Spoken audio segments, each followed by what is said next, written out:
Hi guys, welcome to another episode of Moniques. I trust you're all doing very well. Well, I'm fine where I am, and I hope you're doing very well as well. So today, I have this topic that I have to share with you, and I'm sure a lot of you must have seen people talk comprehensively about this issue I'm about to discuss. But I just woke up this morning and it was just heavy on my mind to share. I know this is something you hear from a lot of bloggers, when they want to introduce their topics. But here, this is different because I woke up thinking about this topic, this issue, which is trending now. And yeah, guys, you know that in the last few weeks, there has been a lot of bad news on social media, especially when it comes to marriage. We've seen a minimum of 3 marriages or 2 that I'm aware of that broke up between last week and now, or 2 weeks ago and now. Like very, very scary, very unpleasant news, very distasteful. And it's just so surprising that you see people who used to love each other now hating on each other on social media, saying a lot of bad things about each other and what have you. Well, I don't blame anyone, but I just feel like the devil is really out on a mission to break homes, to destroy marriages. So we just all have to be careful. We just all have to ensure that we are doing what is right and that we are not aiding the devil in breaking homes, in breaking marriages, in breaking, institutions like marriage that God Almighty Himself did, establish for men to triumph, for men to do well in life. Anyways, the more heartbreaking news for me was the news of the lady, the gospel artist who recently died, as a result of domestic violence. So that is what I'm here to talk about. Well, guys, I'm not a therapist, I'm not a psychologist, I'm not a counselor, I'm just a vessel that God is using to discuss our opinions on some of these issues, and that's what I'm here to do this morning. So a lot of people have already discussed on social media, through their various platforms on the effect of domestic violence, like the one we saw over the weekend, which is death of a spouse. I'm here to just talk about the other effects that most of us don't even think about. Those are the areas that I'm really concerned about. Of course, I'm also concerned about people dying from domestic violence. Nobody ever wants to die, from domestic violence. Nobody wants to experience domestic violence, but these things happen. But apart from the fact that people die, there are some other things that are also very important that we need to keep in mind, especially as couples, as newlyweds, or as people who are already in marriage for 20, 30, 40 years. So what I quickly want to say is that for most of us who look at the lives of others, we look at the lives of our pastors, we look at the lives of our mentors, and we want to be like them, especially when it comes to marriage. We use them as our couple goals. I just want to tell you that before your mentor or your pastor or your man of God or woman of God got to where they are in their marriage today, and you just didn't want to be like them, they took their time to work on their marriage. Trust me, I can bet that many of those men of God that we envy, they're married. They must have had some form of turbulence in their marriage, maybe at the beginning of the marriage. It might not be extremely turbulent, but they must have had some issues because we are not all from the same background. Couples are not from the same background. You are from different homes. You have different character. You have different attitudes. You have different reactions to things. So it's not possible for you to just have it smooth all the way. But what happens is that many people learn from their own mistakes. They learn from their own problems and they work on it. They take conscious steps to work on their marriage and to become better in that marriage. And that's why we see a lot of, well, I don't want to say a lot. That's why we see some men of God and women of God who have beautiful homes today, as well as they present it to us on social media. They have beautiful homes. And then, we see how their marriages are from social media. And then we hope and expect that that is actually how their marriages are. Anyways, what I'm trying to say is that these people must have had issues at the beginning of their marriage or in the middle of their marriage or in the, let's just say in the early part of their marriage, but because they wanted the marriage to work out, they wanted to have a good marriage that their children can look up to. They decided to work out their differences. They decided to understand each other and they decided to just work hard such that the marriage survives, basically. So apart from the fact that when domestic violence thrives in a home, death can happen, either the death of the husband or the death of the wife. So there are 3 key things that I just want to highlight, for all of us. In marriage, when a man and a woman are constantly fighting, constantly abusing each other, either emotionally or physically, one, there's no how God can bless either of the couple in the marriage. For instance, you are a wife with a very sharp mouth. You constantly insult your husband. You constantly compare your husband to some other people. You constantly make him feel less, of a man. You can't expect this man to bless you from the bottom of his heart. He's also a human being who has the capacity to bless you as a woman. And also, if you are a man who constantly abuse your wife, you emotionally abuse her, physically abuse her, you beat her up, you say all sort of things to her, she cooks for you, you always complain, you never like anything, she's not good enough, she's not beautiful. I mean, how do you expect God to bless you? God cannot bless the work of your hands, one, if you're abusive. God cannot make your life easy. God cannot make things smooth for you. God cannot commune with you. God cannot be with you. God cannot speak with you. God cannot show you things. God cannot reveal things to you. God cannot coexist with you in such marriage because you are constantly fighting. You are constantly abusing each other. You are constantly irritating each other. So you need to work on your marriage. You need to work on yourselves. It's not only the eventual death of a partner that is the result of domestic violence. Like I said, one effect of domestic violence or constant abuse in homes, in marriages, is that God cannot bless you in that marriage. If it's the man perpetrating abuse, God cannot bless you. If it's the woman who is perpetrating abuse, God cannot bless you. Secondly, like I said in the first point, God cannot dwell with you in your home. A lot of us, when we wake up in the morning, we sing Abraham's blessings are mine. I am blessed in the morning, in the noon. God cannot dwell with you. He cannot bless you. So you need to work on yourselves.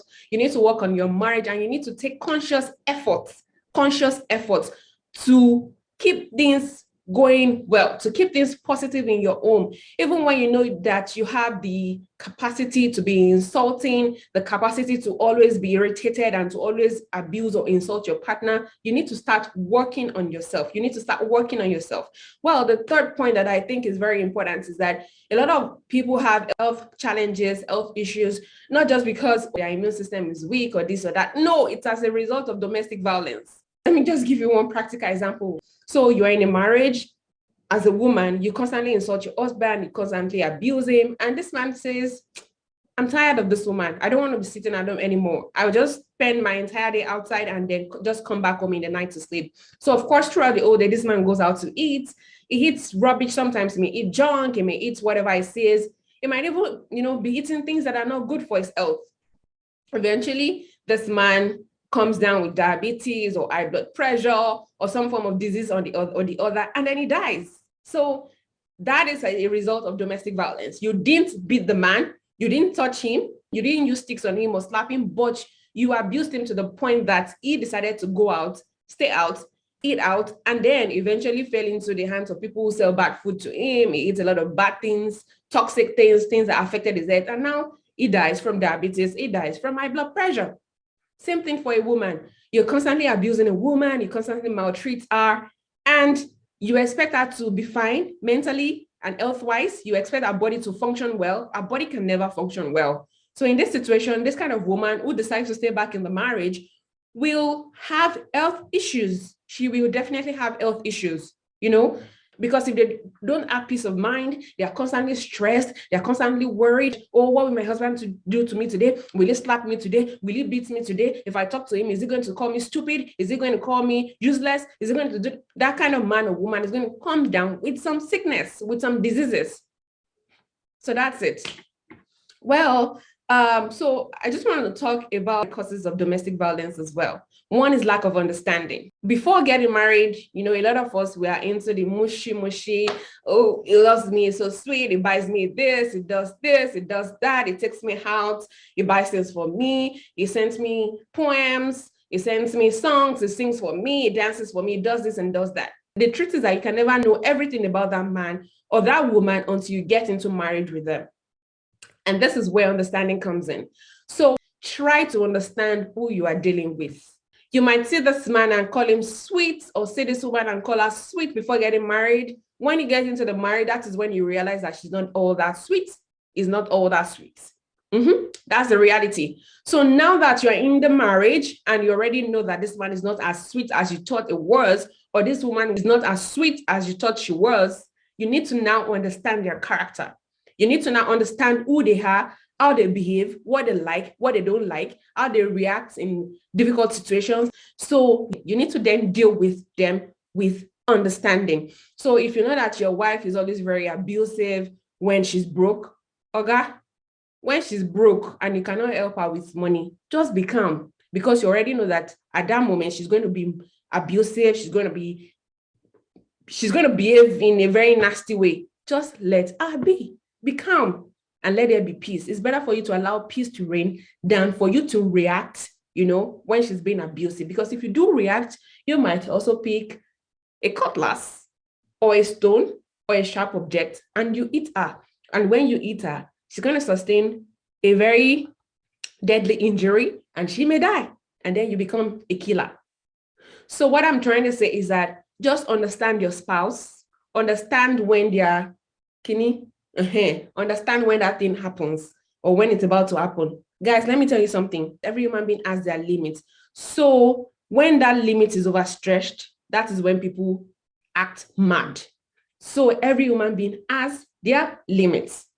Note it. No matter how sweet your husband is, no matter how sweet your wife is, each person has their limits. So you need to know that today. So when you know that there's a limit, and whether that person has either shown you some form of reaction once or twice or not, or they are yet to show you, but you're already seeing signs that or something like that.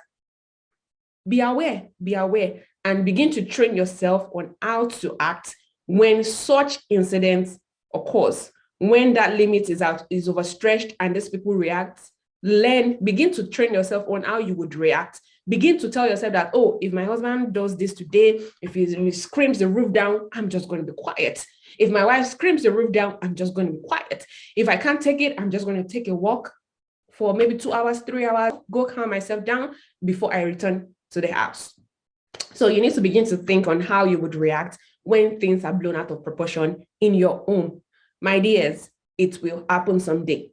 It will happen. There will be an argument that will, make either of you scream the roof down. Yeah, it will happen. So be prepared. Tell yourself that when this happens, when things get hot or when things get too heated in the house, I'm going to take a walk for 2 hours or 3 hours, or I'm just going to sit down quietly and not react, because I don't want somebody to kill me, because I don't want somebody to stab me to death.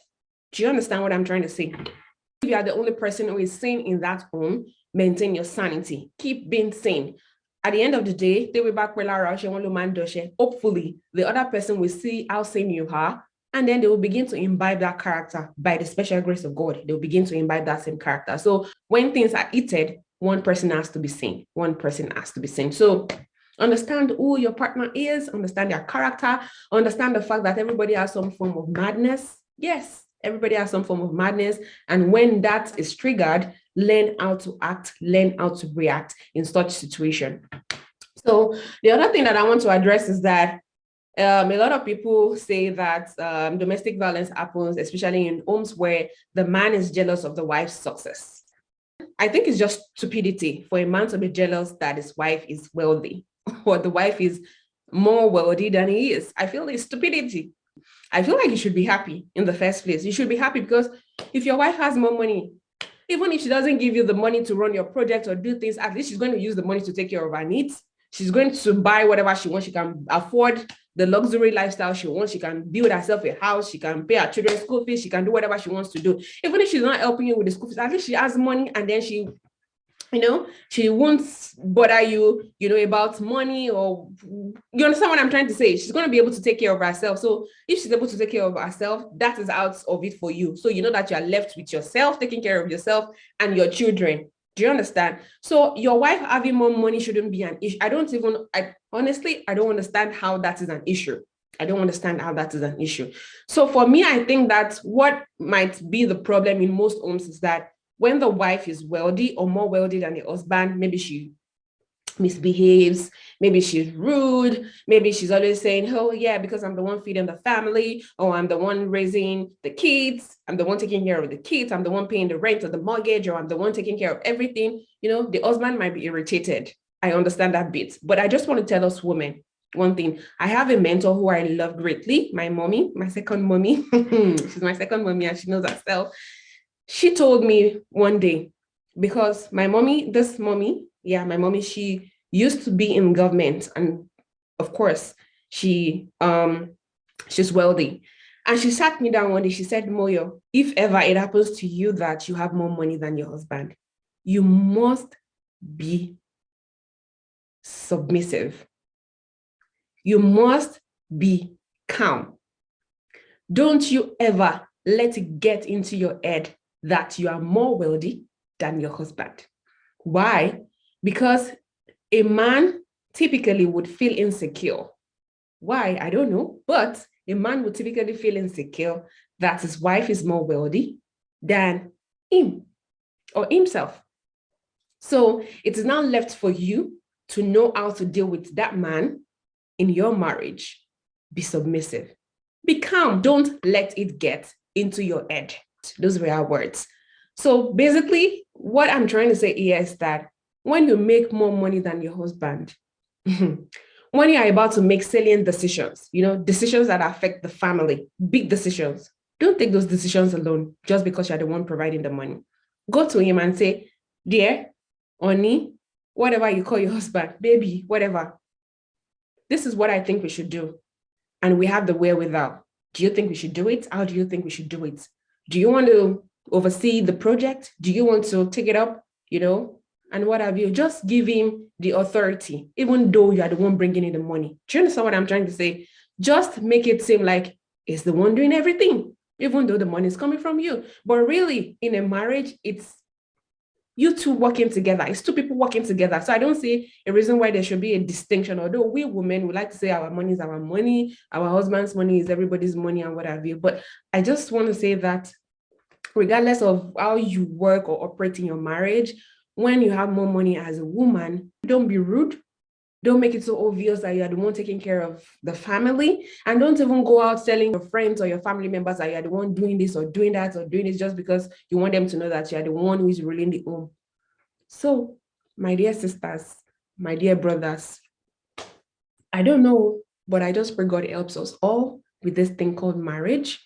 I pray the good Lord helps us. I pray it sustains us. But what I would like to say is that for the man who slaps his wife, for the man who beats his wife, for the woman who slaps her husband, who beats her husband, who mentally abuses the husband, emotionally abuses the husband, or emotionally abuses the wife, or whatever, just have it at the back of your mind that you will suffer. Yeah, you will suffer because God cannot bless you in that marriage. God cannot dwell with you in that marriage, no matter how much you pray. If you're always abusive, always fighting, always complaining, shouting, raising the roof down, beating your spouse, beating your children, doing this and that, God cannot dwell with you. God cannot dwell with you. Yeah. So an example for us is even Father Abraham in the Bible. There's no record of Father Abraham slapping Sarah or Sarah slapping Father Abraham. Well, both of them screaming the roof down. No, they had kids. They had Isaac, and I'm sure they had more. They had their own family, but they lived happily. And that's why today we can sing the song, Father Abraham, as many sons as Father Abraham's. I am one of them, and so are you. And we can also sing, Father Abraham's blessings are mine. I am blessed in the money in there. If Abraham was always slapping Sarah, or Sarah was always slapping Abraham, we won't be singing those songs today.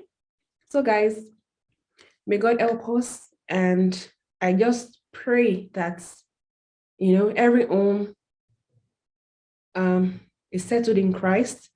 I pray that each of us will take time to understand our spouse. We understand their character. We know what they like. We know what they don't like. We know when their limits are overstretched, and we learn to know the best way to react in those situations.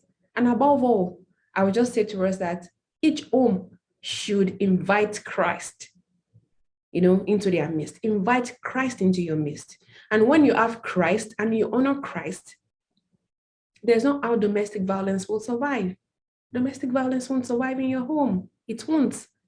Guys, that's all I have for you today. I'm sure there are many therapists out there, credible ones, credible men of God and women of God whose videos are already online, on this topic. Please check those ones out, listen to them, listen to their advice. And I pray everything goes well with all of us in Jesus' name. Amen. So that's it, guys. See you again. Bye from your girl, Monique. Bye.